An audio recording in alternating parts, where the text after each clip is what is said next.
दारुल देवबंद की एक जांच 2019 में मुख्यमंत्री जी के द्वारा संज्ञान लिया गया था। वो प्रारंभ हुई थी अवैध हेलीपैड के संबंध में की शिकायत की गई और शासन और प्रशासन ने उस हेलीपैड को रोक भी दिया था। आज भी वो काम हेलीपैड का अधूरा पड़ा हुआ है। मुल्ला मौलवियों के पास इतनी अथाह संपत्ति है कि उन्होंने अपने नाम पर, अपने रिश्तेदारों के नाम पर, अपने परिवारों के नाम पर देश में भिन्न भिन्न स्थानों पर और करोड़ों और अरबों रुपए की संपत्ति उन लोगों ने खड़ी कर ली। उनके बच्चे बाहर विदेशों में पढ़ रहे हैं। सहारनपुर में ईद की नमाज के बाद फिलिस्तीन का झंडा लहराए जाने को लेकर देवबंद के निवासी और बजरंग दल के पूर्व प्रांत संयोजक विकास त्यागी ने भड़काऊ बयान दिया है।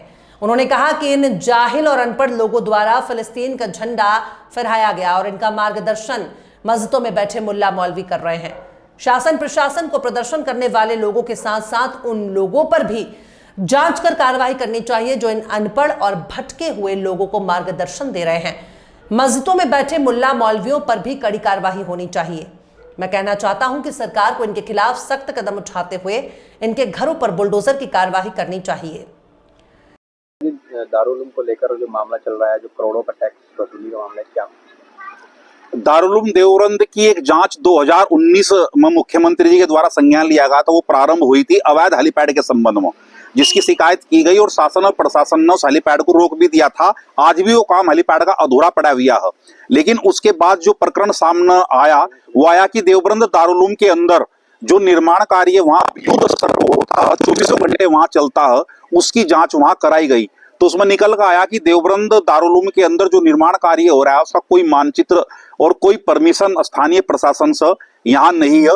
वो अपनी रिपोर्ट में भी आया और जो टाउन प्लानर मेरठ के अंदर बैठते हैं उन्होंने उसकी जांच की और लगभग 41 करोड़ रुपए और ये दारुल से और कंपाउंडिंग के तय हुआ। उसी के बाद वो टाउन प्लानर एक महीने के अंदर अंदर बदल जाते हैं और 41 करोड़ पर से वही अपनी रिपोर्ट को केवल 39 लाख रुपए पर, यानी कि 25 दिन के बाद ही, और वो मेरठ के एक ही अधिकारी के द्वारा 2 रिपोर्ट देना बड़े स्तर पर अपने आप में एक संदेह प्रकट करती है। जो उस पूरे प्रकरण की जानकारी हुई तो एसडीएम देवबंद के द्वारा कई पत्र वहां पर लिखे गए, लेकिन उन्होंने कोई उसका जवाब नहीं दिया और उस मामले को टालते रहे। फिर जिलाधिकारी के द्वारा पूरा प्रकरण उठाया गया और 4 इंजीनियरों की एक टीम बनाई गई।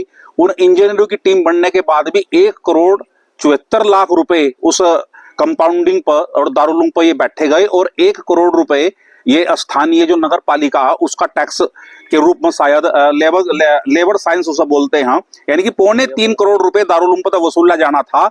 उसके बाद भी लगातार पत्राचार जारी है। मुख्यमंत्री जी को पूरे प्रकरण का संज्ञान दे दिया गया है। पत्र यहाँ आते हैं और केवल फॉर्मेलिटी उनकी पूरी की जा रही है। अब तक भी दारुल से और कोई कंपाउंडिंग का वो करोड़ों रुपया शुल्क वसूला नहीं गया, जिसके कारण सरकार को राजस्व की हानि हो रही है। मेरा इसमें दूसरा ये भी कहना है कि दारुल के अंदर जो मुल्ला मौलवी बैठे हुए हैं उनका वेतन बहुत थोड़ा है, बहुत कम मात्र है केवल। तो उन मुल्ला मौलवियों के पास इतनी अथाह संपत्ति है कि उन्होंने अपने नाम पर, अपने रिश्तेदारों के नाम पर, अपने परिवारों के नाम पर देश में भिन्न भिन्न स्थानों पर और करोड़ों और अरबों रुपए की संपत्ति उन लोगों ने खड़ी कर ली। उनके बच्चे बाहर विदेशों में पढ़ रहे हैं। वो संपत्ति कहां से आ रही है? वो संपत्ति विदेशों से हवाला के जरिए और यहाँ आ रही है। देवबंद दारुल के अंदर भी जो काम चलता है, निर्माण कार्य चलता है, वो भी हवाला के जरिए पैसा आ रहा है। नंबर 2 का पैसा है।